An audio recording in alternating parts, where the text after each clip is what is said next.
Está entrando no ar pela Rádio Universidade 800 AM o programa TEMOVE, Temas Emergentes em Movimento. O que te move? Boa noite, ouvintes da Rádio Universidade.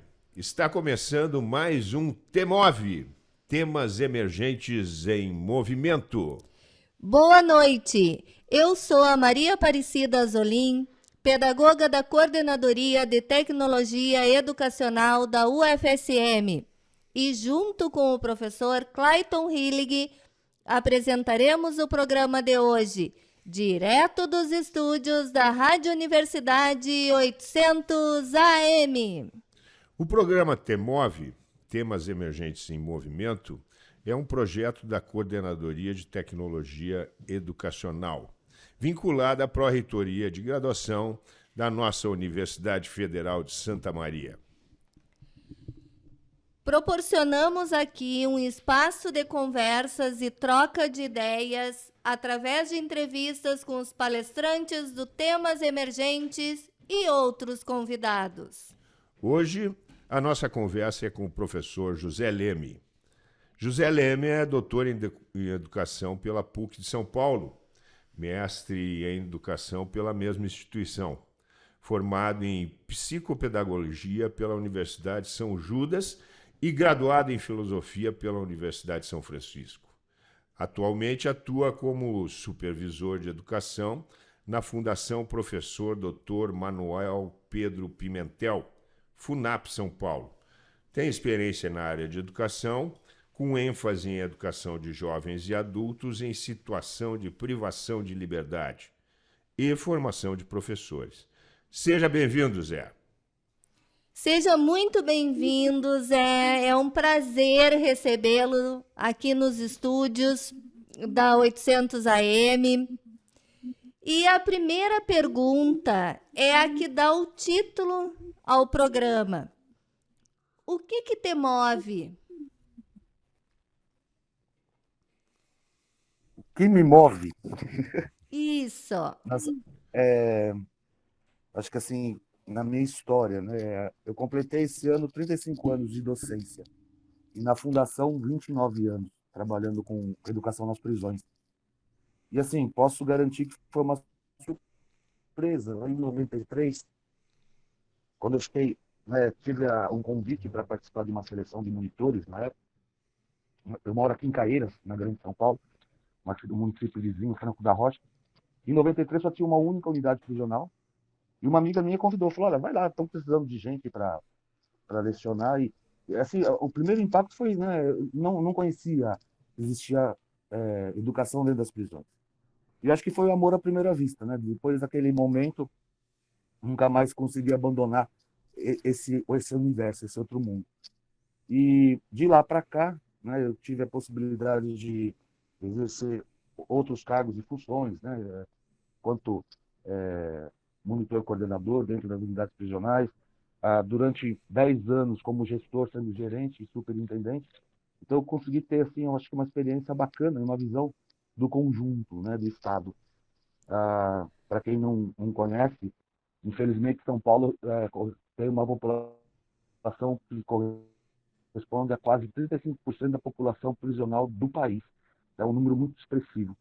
E poder trabalhar lá dentro, né? E acho que pouco a pouco contribuir também, né, com os programas e ações dentro das prisões, para mim foi fantástico. E eu acho que é isso, né? Educar, acreditar que as pessoas podem mudar, né? Podem ser diferentes.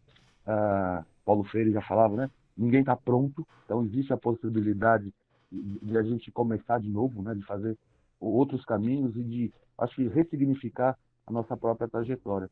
Eu acho que nesse tempo todo, né, o que eu pude fazer, muito que eu aprendi, né, no dia a dia das prisões, que me fez ter um olhar diferente para o mundo, né, e claro, né, falar de educação nas prisões nunca foi fácil, né, e não será, mas a gente fica aí, como já falaram, né, a gente acaba militando.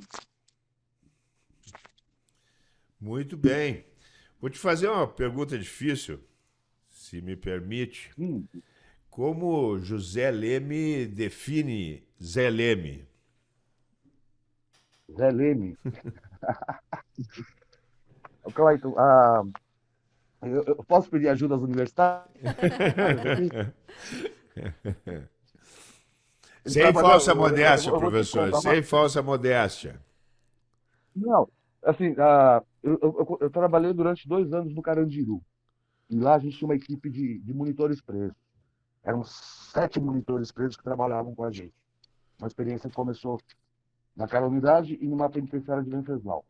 Um dos presos que trabalhou com a gente, o Luiz Alberto Mendes, depois de cumprir a pena dele, ele virou escritor. Então a Companhia das Letras publicou várias obras dele. E uma que me chamou muita atenção, com o título Confissões de um Homem Livre, ele descreve meu primeiro dia lá no Carandiru, em 1996. E eu vou ler a descrição dele, acho que a gente consegue um pouco pensar quem que é o Zé Leme. Um novo monitor coordenador veio trabalhar conosco, o Zé Antônio. Em uma das reuniões, ele se levantou e se apresentou. Tinha formação em filosofia e experiência de alfabetizador. Era um sujeito alto, largadão, inspirou simpatia imediata. Acho que é um pouco isso. Largadão, alto, né? Acho que um pouco sonhador, de acreditar,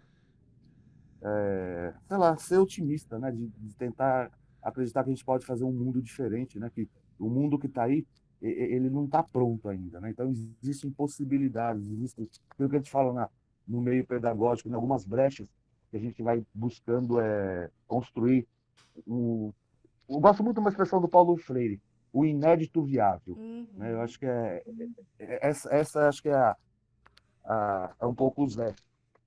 Mas também sou meio relaxado, essas coisas todas também, né? Não sou perfeito, não. Zé, tu falaste que sentiu assim um amor à primeira vista, né? Quando teve esse teu primeiro contato com a educação prisional. Nos conte o porquê que aconteceu isso, por que que tu acha que aconteceu isso, o que que tu viu no sistema prisional, porque tu era professor da rede básica, né? O que que tu viu no sistema prisional que te apaixonou, que te encantou? Nos conte um pouquinho dessa tua trajetória de encantamento. Eu acho que assim, primeiro foi o desafio, né? Eu com 23 anos ter uma turma de 30 presos para alfabetizar. Não tinha experiência nenhuma, né? Naquele momento. Então foi um grande desafio de você ir atrás de materiais, de buscar outras pessoas para inspirar a gente a poder fazer isso. E claro, a gente tinha naquela época uma população prisional com um perfil muito diferente do que é hoje, né? Você tem hoje ah, homens e mulheres mais jovens, em 93 a 29 anos atrás, era uma população mais velha. Então, você conseguir fazer com que essas pessoas pudessem ser alfabetizadas, eu acho que era um desafio muito grande. E, por outro lado, era a garantia de um direito, né, onde ele conseguia também, sendo alfabetizado, ter uma autonomia maior. Né? Então, ele deixava de depender da vida dele. E, claro, depois lecionei também algumas disciplinas do ensino fundamental, né, antigo ensino fundamental, ensino médio. E eu acho que né, você lidar com esse grupo de pessoas, né, pessoas que são excluídas, né, que estão à margem da sociedade, eu acho que sempre é um desafio.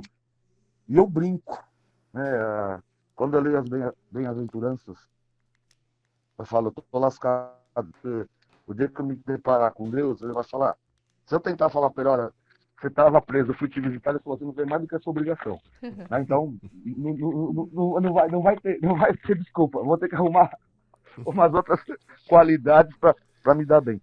Mas eu acho que esse desafio, né, de você ter um grupo que é estigmatizado, né, que está à margem da sociedade, e você poder assim, acreditar que, por mais que tudo, né, alguns autores já escreveram isso, que por mais duro que seja a vida ali dentro, algumas pessoas conseguem, né, mudar e ter uma vida diferente. Então isso é muito legal.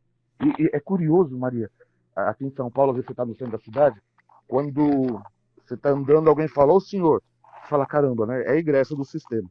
É difícil às vezes você lembrar, né, da pessoa, mas e claro, a satisfação deles apresentarem a família, de apresentar filho, de contar do sucesso deles, né, deles estarem podendo se reinventar. Acho que isso é muito legal. Muito bem, Zé. Você coloca o termo, né, cela de aula, né? Então você dá aula na cela de aula. Além do que tu já colocaste, né, da empatia produzida junto aos educandos, que outras estratégias humanas e pedagógicas, né, você precisa utilizar para trabalhar nesse meio que é diferente daquilo que a gente tem na educação formal convencional, né? Professor Clayton, eu aprendi algumas coisinhas, elas são básicas, né? Para quem já lecionou para turmas de jovens adultos, principalmente adultos, o adulto, quando ele retorna para a escola, ele traz alguns preconceitos, né? Então, por exemplo, se você propõe uma dinâmica, muitas vezes para esse adulto que teve uma prática escolar, uma ideia de escola, onde o professor colocava muito conteúdo, onde ele tinha que copiar, se você só abre, num primeiro momento, um bate-papo, usa de alguma estratégia, né? Para ele, muitas vezes, parece que você não está dando aula, você está enrolando. Então, acho que um primeiro passo é você demonstrar que essas outras estratégias, elas são também momentos de aprendizagem. Então, acho que isso é o primeiro. Por você ter muitos, às vezes, os alunos, né, que são religiosos, você propor um jogo, às vezes a própria religião dele não permite o jogo. Então você tem que criar um outro termo, um outro nome para não chamar de jogo, né? Não chamar de bingo, de letra, não chamar de alguma coisa assim, mas que você possa utilizar aquela estratégia para aprender. Agora, eu acho que desmistificar também um montão de coisa, né? Quem está privado de liberdade tem uma ânsia muito grande de aprendizado. Eu acho que esse é o grande desafio. Você garantir esse direito e acredito, né, a dificuldade. Para muita gente ainda hoje, parece que, como eles falam, né, o ladrão, ah, ele não precisa estudar. Ou se ele for estudar, ele vai se aprimorar na arte do crime. Acho que muito pelo contrário, né? Acho que é um momento ali de reflexão, de ser humano, de se reconhecer enquanto pessoa. E a cela de aula, acho que foi um achado, estava já com toda a pesquisa pronta, o material tudo pronto, só não tinha um título. E eu falei agora, o que eu faço? Né? Tem que arrumar esse título até amanhã, não tem jeito, tem que entregar o documento. E aí, parado, comecei a rabiscar, rabiscar, rabiscar, falei, caramba. Né? A primeira experiência que eu tive lá em Franco da Rocha, na antiga penitenciária, hoje é um centro de progressão penitenciária, não sendo aberto, mas antigamente era um regime fechado, foi uma cela que foi adaptada para ser sala de aula. Então, acho que a sala de aula tinha um pouco isso. E na sala de aula, acho que a coisa mais bacana que a gente acontece, nessa relação, né, eu com o outro ali, você vê o outro como alguém, não uma simples matrícula, mas um nome. Então, é o Antônio que está ali, é o João que está ali, é o Paulo que está ali, e uma pessoa que tem uma história, que tem família, que tem sonhos, né, que quer também se realizar. Então, acho que isso é uma experiência humana muito, muito gratificante. Zé, eu acredito que seja uma curiosidade, de muitas pessoas, inclusive minha, de como é que funciona essa educação prisional, como é que acontece essas práticas pedagógicas dentro do presídio. Tá. Então vamos pensar assim, eu sempre defendi, quando a gente pensa em educação dentro das prisões, estamos falando de eixo, né? Eu acho que esse é o primeiro cuidado. Uhum. Ah, pode acontecer de muitos professores que não estão preparados tratarem esses adultos como crianças, né? Então, me chama muita atenção. Para dar um exemplo, eu cheguei em algumas unidades agora antes da Páscoa, o pessoal estava pintando coelhinho de Páscoa. Eu acho que, né, com adultos você não precisaria pintar coelhinho de Páscoa, mas você poderia trabalhar o conceito, né, a ideia de uma forma muito mais legal, ainda mais pela riqueza que as pessoas trazem, porque elas, né, têm de origem do país todo. Então, acho que é uma riqueza cultural muito grande. Eu acho que o professor tem que estar preparado para isso. Falar, olha, eu estou fazendo uma educação de jovens e adultos. Fora isso, eu acredito também, e toda a pesquisa que eu fiz, acho que eu insisti muito nisso, que assim, quando a gente pensa a unidade prisional, eu não posso simplesmente transportar o modelo de educação que tem aqui fora, né, que está lá na rua, lá para dentro. Mas eu preciso adaptar essa educação às rotinas, à carga horária, né, a toda a dinâmica de uma unidade prisional. Então, eu acho que isso também continua sendo um desafio. Né? A gente melhorou muito, né? Acho que, né, houve momentos assim, de reflexão, mas a gente precisa continuar investigando, pesquisando, né? E graças a Deus, acho que de 2000 para cá, esses últimos 22 anos, a gente teve um número muito grande de pesquisas feitas, né, sobre educação nas prisões, o que clareou, né, vamos dizer assim, questões que eram importantes, e hoje acho que as pessoas estão mais maduras, né, e com uma reflexão também, né, mais comprometida com essa outra realidade. Então, acho que continua sendo um desafio, né? São tempos e espaços diferentes. Até o brinco, né? E muitas vezes a pena pode durar mais do que o tempo da escola. Então, a gente também tem que garantir outras ações, além não só a elevação de escolaridade, né, a educação formal, mas projetos de cultura, de qualificação profissional, pensar em possibilidades dessa juventude que está ali, né, de conhecer novas linguagens, para que elas possam se inserir, né, no mercado de trabalho no futuro. Acho que esse é um grande desafio. E como é que é feita a seleção desses professores que trabalham na educação prisional? É feita uma seleção? Ou qual é a motivação da grande maioria de ir para lá? É Ah, financeira? Ou como é que é feito esse processo de Acontece. seletivo? Então, só para vocês terem uma ideia, né? A FUNAP, a Secretaria de Educação ficou no sistema prisional até meados da década de 70. Aí os professores foram retirados e coube a FUNAP, entre 76, 77 até 2012, contratar os professores e monitores. Então, eu também comecei como monitor da FUNAP. A Secretaria retoma, a SEDUC retoma, aqui em São Paulo, em 2013, Programa de Educações nas Prisões, o PEP. Tudo foi criado. Uma escola pública, né, ela é chamada de vinculadora, então ela é responsável por um ou mais presídios que estão ao seu redor. Então, os professores participam da atribuição de aulas, né, seguindo, como acho que todas as redes, né, seguindo uma classificação, e é apresentado para eles a possibilidade de trabalhar nas prisões. No primeiro ano foi meio complicado, mas hoje, né, é muito curioso, porque as pessoas procuram, né, querer trabalhar nas prisões, porque acaba sendo, né, por mais incrível que possa parecer, um local de trabalho mais tranquilo, mais gratificante, porque os alunos estão ali com ânsia de aprender. Né? Então, tem aquela cobrança, né, que você tem de ensinar, eles prestam atenção, chega no outro dia, eles estão com um monte de perguntas para fazer.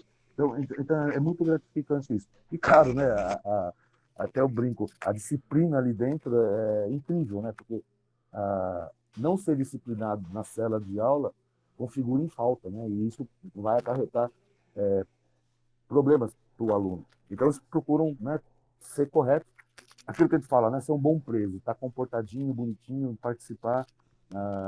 E é muito curioso isso. Né?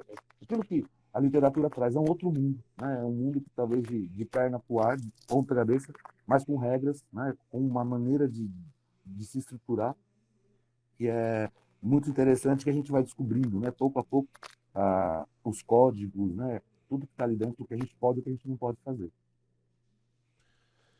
Professor José Leme, na sua prática, na sua experiência, né, que transformações você pode perceber, né, nessas pessoas privadas de liberdade quando têm acesso à educação, né, e se isso contribui de fato para uma melhoria na cidadania, no reconhecimento humano, né, e na própria motivação, né, pela vida. Tá, professor? Vamos pensar assim, em como eu te responder isso. Acho que uma coisa que eu reparo muito, como nos finais de semana existe a visita, né, os familiares, às vezes a esposa, os filhos, é muito curioso você acompanhar esse dia de visita e os alunos levarem as produções deles para a família ver. Sabe aquela ideia assim, eu posso, né? Alguém que era desacreditado e falou, não, eu posso. Para muitos, é o primeiro certificado que eles estão tendo na chance na vida, né? É a primeira vez que eles ganham um diploma, muitas vezes. Então, acho que essa satisfação é muito legal. E, claro, é curioso, quando eu fiz a pesquisa do mestrado, ficou muito evidente, né, que, por exemplo, o que era educação? Para muitos, naquele momento, era ser uma pessoa bem comportada, uma pessoa educada, né? E depois você vai mostrando, né, que não é só ser educado, mas também é levar a escolaridade, é ter uma profissão, né, é aprender outras coisas. Então, inúmeros projetos que foram feitos, estava lembrando aqui, teve o projeto Drama, que era um projeto com 10 horas de duração, com oficinas dramáticas, né? Com a técnica do teatro do oprimido. O Augusto Boal teve aqui com a gente, né? A equipe dele toda. Projeto que durou uns 4 anos aqui no estado de São Paulo. E era muito legal, porque ao final dessas oficinas, né? Você percebia, você sentia, né? Essa mudança de comportamento, essa mudança de olhar. Tanto que num final de ano que nós tivemos uma apresentação, isso já no segundo ano, porque no primeiro ano, os próprios agentes tiravam sarro, né? Porque você fazia oficinas dramáticas, né? O pessoal se tocando, dançando, pulando, eles achavam que era um absurdo coisa aqui. Mas a partir do segundo ano, os agentes quiseram participar também. Então nós montamos grupos com os agentes. E foi muito curioso, né? Que ficou evidente que assim parecia que não parecia não. Eles declararam, sendo agentes, eles eram muito mais oprimidos do que os próprios condenados, né? Então eles colocaram isso para fora. Então acho que foi uma experiência muito bacana, um projeto fantástico. Pena que ele não continuou, né? Porque acho que até hoje a gente teria espaço para desenvolver projetos como esse dentro das unidades prisionais. Nossa, nós vamos ter que dar uma paradinha no nosso programa, porque a gente precisa do intervalo, mas daqui uns minutinhos estaremos de volta. Não desligue a rádio, não mude de rádio, fique conosco e com o Zé Leme, direto de São Paulo.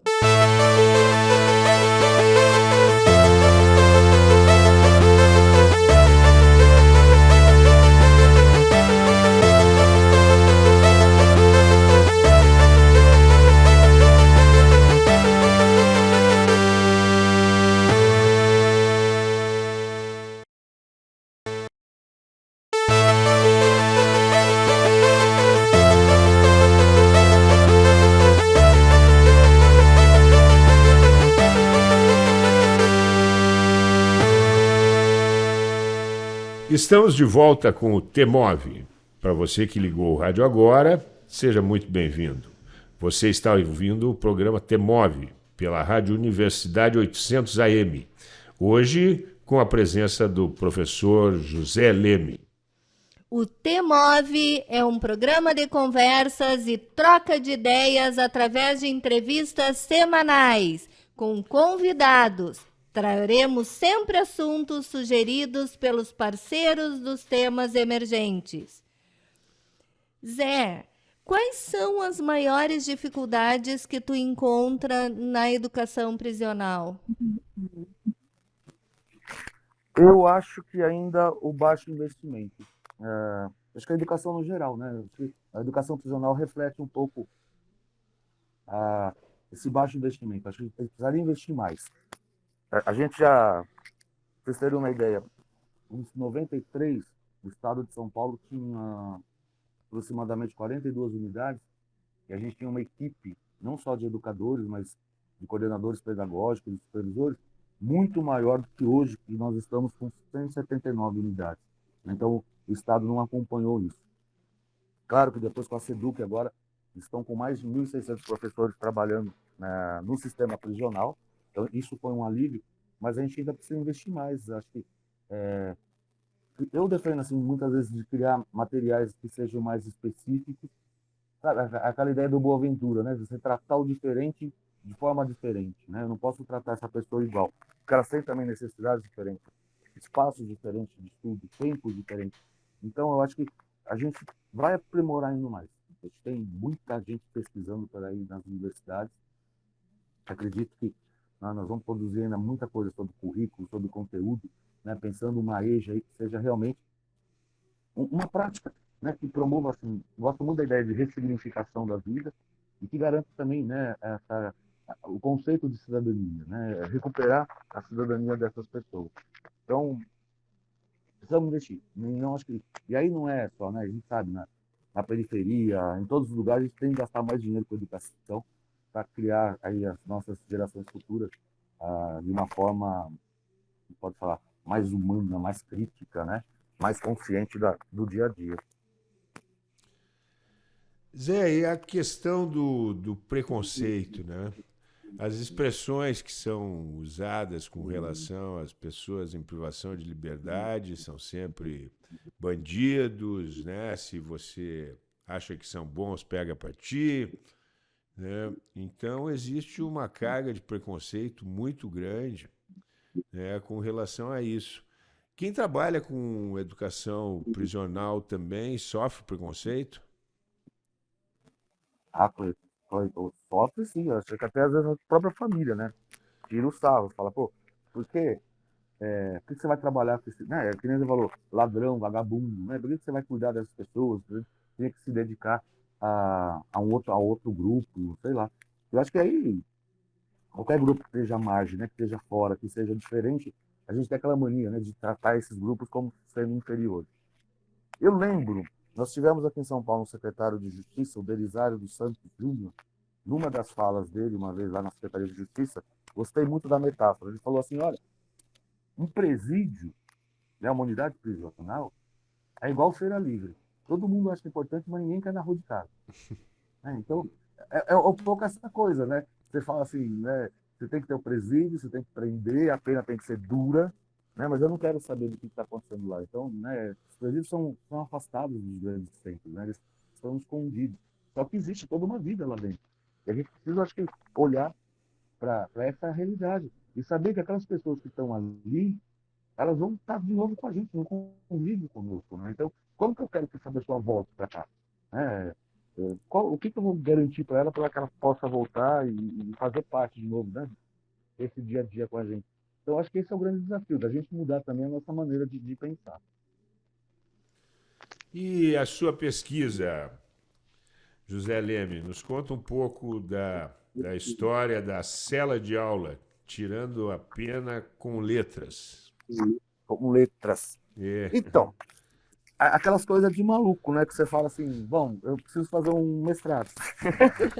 Fala, mas será que eu vou conseguir? Não sei. Né? Tem um amigo meu que fala que a gente é meio desajuizado, né? A gente não tem juízo mesmo. Fala, mas vamos tentar, vamos lá na PUC, apresentar o projeto. E assim, claro que mudou muito do começo do que eu queria. Como programador de currículo, eu queria ter precisado mais do currículo. Mas naquele momento era assim, tá bom, isso foi em 2002. Tá, se o cara tá preso, por que ele quer estudar? Né? Por que ele vai para a sala de aula? Porque não é fácil. Né? A rotina, assim, imaginar que você está no pavilhão onde tem as celas, para você chegar no pavilhão escolar, você é revistado, né? E quando você volta, você é revistado de novo. Então, você se sujeita a inúmeras questões ali, você fala, pá, mas ele está lá todo dia, né? Então, se ele está lá todo dia, a gente tem que fazer um bom trabalho. Então, essa era a grande questão, primeiro, da sala de aula. Falar, tá, por que esses caras querem ir lá?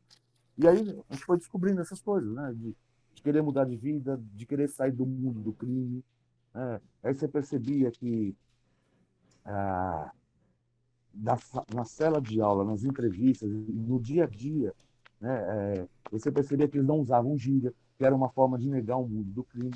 E para os nossos ouvintes aí, né, para quem está estudando, um grande desafio que eu tive na pesquisa, em ambas, no mestrado e doutorado, é você pesquisar o lugar que você trabalha.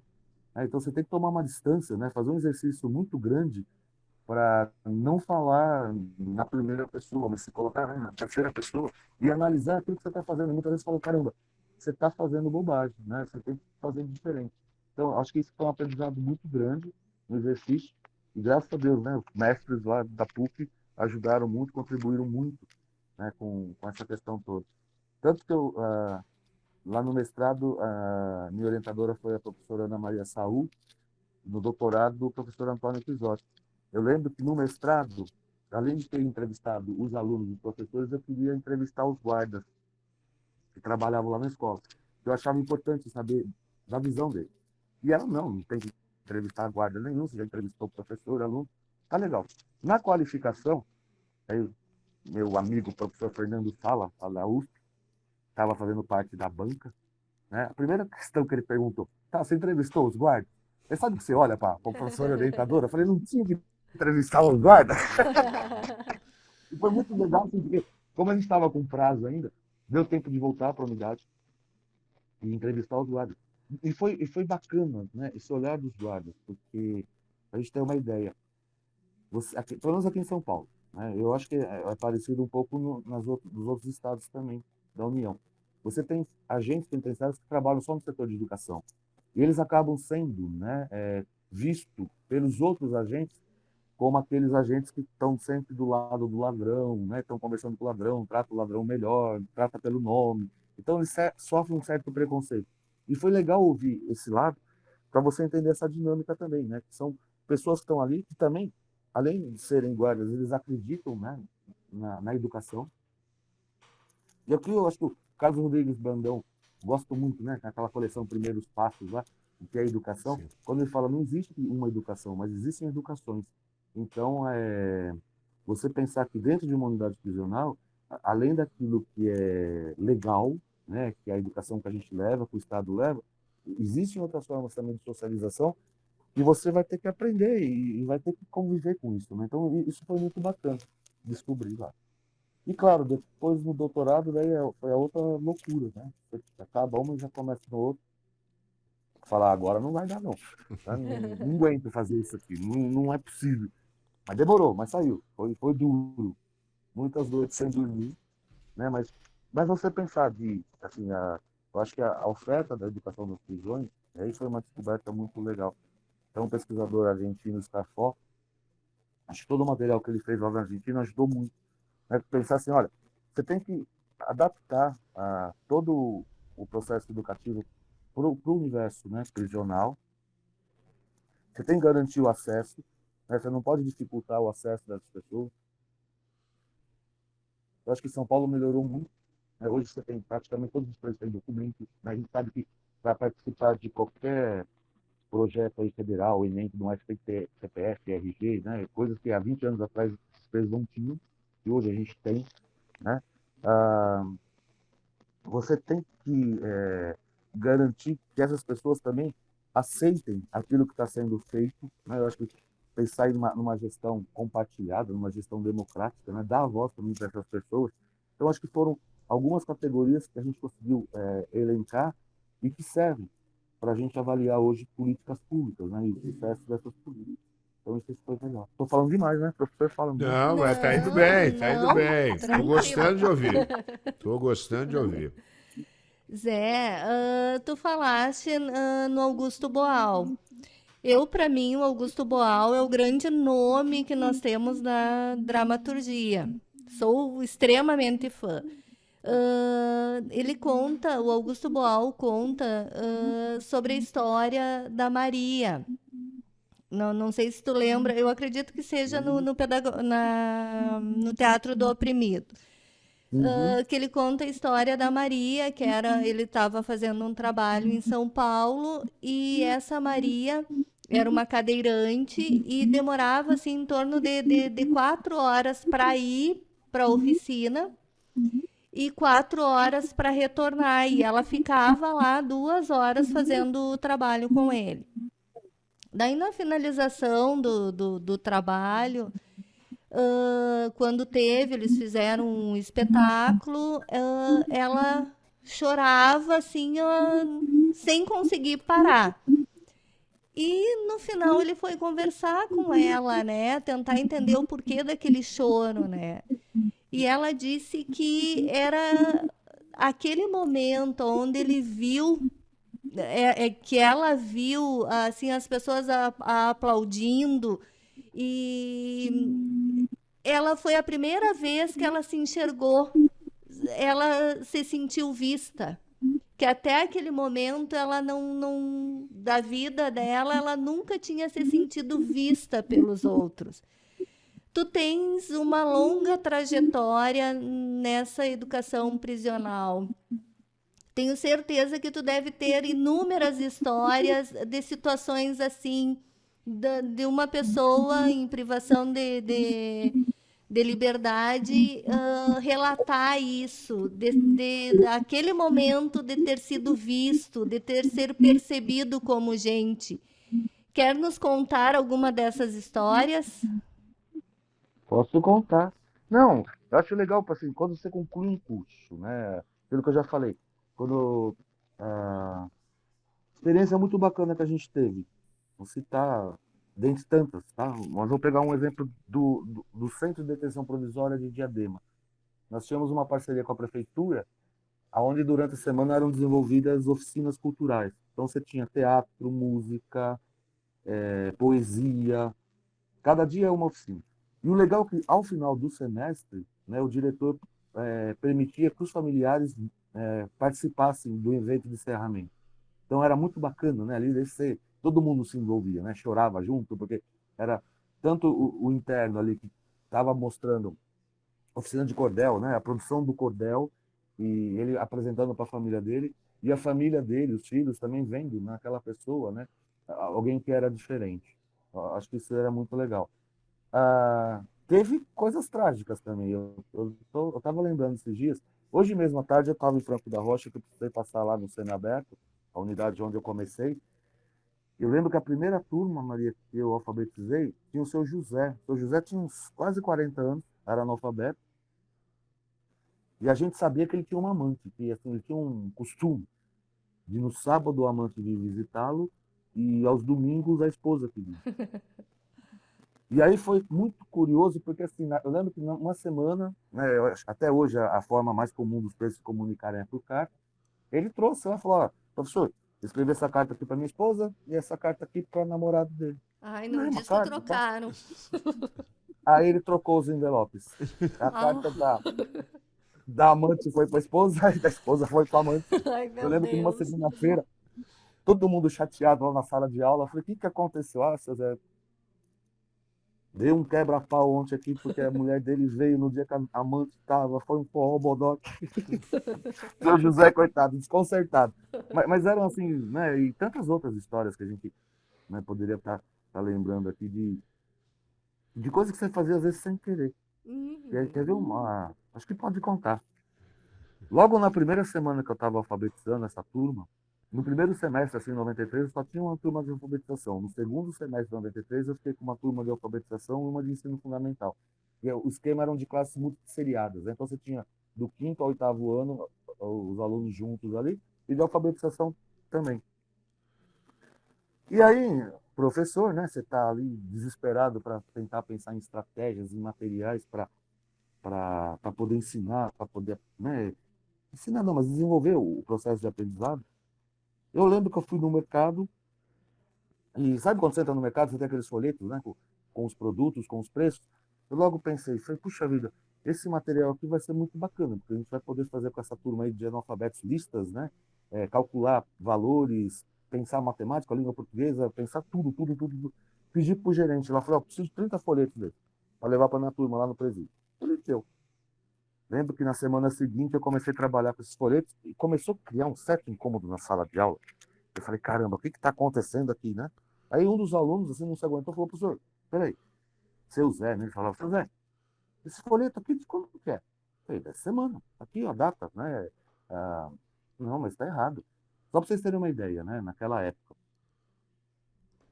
como os agentes penitenciários que compravam os produtos, eles superfaturavam os produtos. Então, quando eu levei esse folheto, os pacotes, vamos pensar que lá atrás, um pacote de biscoito ou bolacha que estava R$ 1, eles pagavam R$ 3 ou R$ 4. Então, assim, sem querer, eu Dedurou. desvelei todo um esquema que estava dentro daquela unidade. Incentivou a E, assim, rebelião. claro, né? Claro que deu rolo, porque o diretor de geral me chamou, tive que explicar para ele que não foi por maldade, que eu não sabia que aquilo estava acontecendo, né? Então, foi um salseiro. Mas a gente aprende, né? Você fala, ó, tem que tomar Uhum. cuidado. Então, daqui para frente, quando você for levar algum material, alguma coisa, um vídeo, pergunta antes se não vai ter problema, né? O que você vai fazer. Eu acho que são aprendizados nossos para você não criar. Não, podia ter, sei lá, ter tido um problema muito maior. Graças a Deus não teve, mas a gente conseguiu contornar, mas ficou muito chato, né? E assim, na ingenuidade mesmo, né? Do professor ali que está começando a vida dele e querendo acertar. Mas a gente erra. Zé, o que que tu pensas do sistema prisional brasileiro? Ele possibilita a reinserção das pessoas na sociedade? Olha, infelizmente a gente optou por um sistema que quer manter as pessoas fora da sociedade, né? Manter as pessoas isoladas. Eu acho que o isolamento, né? Esse ócio todo que as pessoas, não sei se pode chamar de ócio, mas não ter o que fazer, não ter o que aprender, eu acho que é muito triste. Isso não transforma. A gente teria que ter políticas mesmo de transformar. Eu acho que criar um sistema diferente. O que está aí já está provado que ele não dá conta. É, assim, acho que o esforço é muito grande para um resultado ainda muito pequeno. Então, a gente precisaria investir mais em educação, em qualificação profissional, né, em atividades culturais, a tentar diminuir a superlotação, que acho que isso atrapalha muito, né, o funcionamento de uma unidade prisional. Então, a gente tem desafios grandes, né, para enfrentar e superar esse dado que está hoje aí. Né, porque ainda os índices, né, de reincidência, eles não são pequenos. Então, é triste, né? Você falar assim, caramba, a gente fez tanto esforço ali para depois aquelas pessoas estarem de volta, né? E eu acho que isso é muito triste, encontrar de novo, né, um ex-egresso, né? Se deparar com ele lá. Coisa que eu encontrei esses dias, né? Um rapaz até lembrou de mim. Nossa, você estava lá em Mongaguá, que é um presídio aqui no litoral de São Paulo. Você passou lá aquele dia com a gente, fez uma palestra, não sei o quê. Eu falei, caramba, você está no o CDP, o Centro de Detenção Provisória, seria um regime, né, como se ele tivesse regredido, mas ele já estava na rua e voltou preso de novo. Aí falou, aí, seu Zé, fiz uma, né, cometi mais um erro lá fora e voltei. Então, isso é muito triste, né? Essas pessoas, né, ficarem à margem do sistema. Mas, por outro lado também, né, é satisfatório quando você encontra pessoas que conseguiram superar, né, e estão tocando a vida. Isso é muito legal. Professor José, nos últimos tempos a gente tem vivido, pelo menos segundo a minha percepção, um certo acirramento, né, nos preconceitos, na discriminação. Parece que as pessoas têm tido mais coragem de expressar seus desapreços, suas discriminações, né? E ao mesmo tempo a gente vive uma crise política e uma crise econômica, né? De alguma maneira isso tem afetado diretamente o trabalho na educação prisional? Olha, dentro do presídio, eu nunca senti isso assim tão aberto, né? Acho que é mais velado.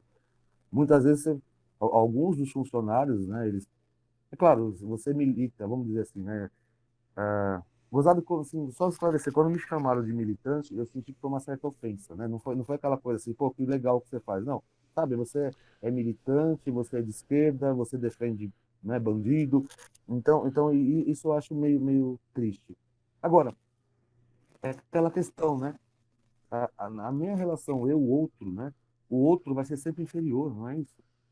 E é triste isso. Você falar, não, o outro tem o teu valor, a tua riqueza, né? Então, a gente tem que fazer esse exercício para respeitar o outro e não desqualificar o outro, né? Estigmatizar ainda mais o outro. E aí pode ser o negro, o pobre, né? Eu fico muito preocupado com a condição das mulheres, né? Que estão no sistema prisional. Elas são condenadas duas vezes, né, pelo crime que elas fizeram e por serem mulheres, né, elas sofrem muito mais do que os homens, tem muito menos visita, né, tem muito menos desamparo. Então, acho que isso tudo são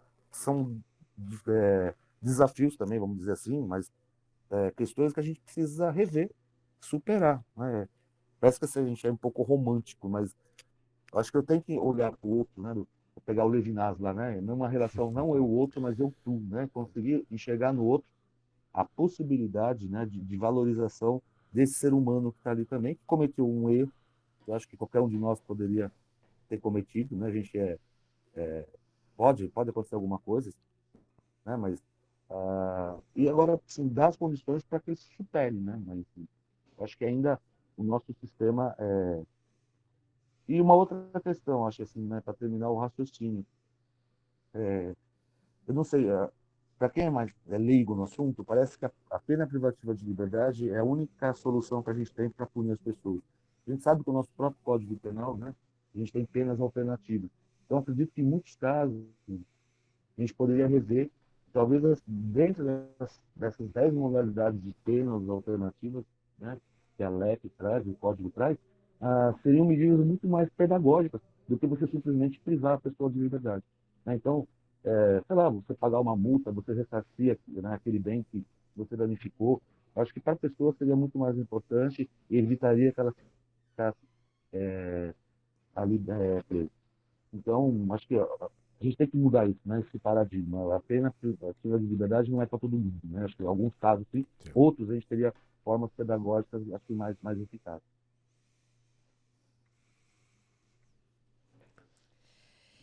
Zé, infelizmente o nosso tempo está indo para o final. Então vou te fazer a última pergunta. O que que tu tens para dizer para essas pessoas que elas cometeram falhas, erros, até muitos graves, mas elas estão pagando as suas dívidas com a sociedade, estando privadas de liberdade? Qual é a mensagem que tu tens para dizer que é muito importante a gente falar sobre isso até para romper com muitos preconceitos que existem, né? Eu acho que num primeiro momento a mensagem tinha que ser para a gente que está em liberdade. Acho que olhar com Uhum, um olhar diferenciado para as pessoas que já foram julgadas, né? Foram condenadas e estão cumprindo a pena. Então uhum, entender que isso é um processo, e que elas vão passar um tempo ali e vão cumprir. Para quem está lá dentro, né? Acreditar que é possível ser diferente. Eu acho que a vida da gente ensina isso, né? A gente que já cometeu tantas falhas, claro que não foram crimes assim, né? Tão sérios que pudessem levar a gente para privação, mas que é possível dar a volta por cima, né? Que é possível acertar, que é possível fazer diferente. Então, eu acho que são acreditar, né? Eu acho que enquanto o poder público dar as condições para que as pessoas superem a situação que elas estão, né? Elas não são presas, elas estão presas, né? Acho que não é só um joguinho de palavras, não, uhum. não nasceram criminosas, né? Elas cometeram um erro e eu acho que elas podem mostrar para a sociedade que elas têm como retribuir isso e devolver, né? Refazer os danos que elas cometeram em muitas situações, claro. Outras não, impossível, né? No caso do homicídio, mas em outras situações acho que elas têm como reverter isso, né? E viver, né? Bem, Professor José Leme, meus parabéns pelo trabalho, pela dedicação. obrigado. A gente que já trabalhou há algum tempo também com pessoas em situação de vulnerabilidade social, né? Tem uma empatia e um reconhecimento muito grande, né, por um trabalho que é feito por essas pessoas que são marginalizadas, né, na nossa sociedade por diversas razões, e entre elas aquelas pessoas que estão em instituições prisionais. Agradecemos muito a sua participação. O Temóvel vai ficando por aqui. Eu sou o professor Clayton Hillig e apresentei o programa de hoje junto com a pedagoga da Coordenadoria de Tecnologia Educacional, Maria Aparecida Azolim. Professor Zé ou Zé Leme, muito obrigada por tua participação. Te ouvir sempre é assim inspirador, né? A tua Eu que agradeço. generosidade, a tua bondade realmente é inspirador. Muito obrigada de mais uma vez estar conosco, né, nas atividades da UFSM. Muito obrigada. Professora Maria, eu que agradeço mais uma vez a oportunidade. Obrigado mesmo. Espero ter contribuído. Estamos aí à disposição. Obrigado. Clayton, obrigado também. E a equipe toda aí, né, que colocou o programa no ar. Obrigado. A produção do programa ficou a cargo da comunicadora social Luísa Peixoto e da diretora da CTE, Lisiane Miller, e trabalhos técnicos de Giano Al. Nós estaremos de volta a partir das 6 da tarde da próxima terça-feira, falando sobre os temas emergentes em movimento, aqui pelos estúdios da Rádio Universidade 800 AM. Obrigada por sua audiência e até semana que vem!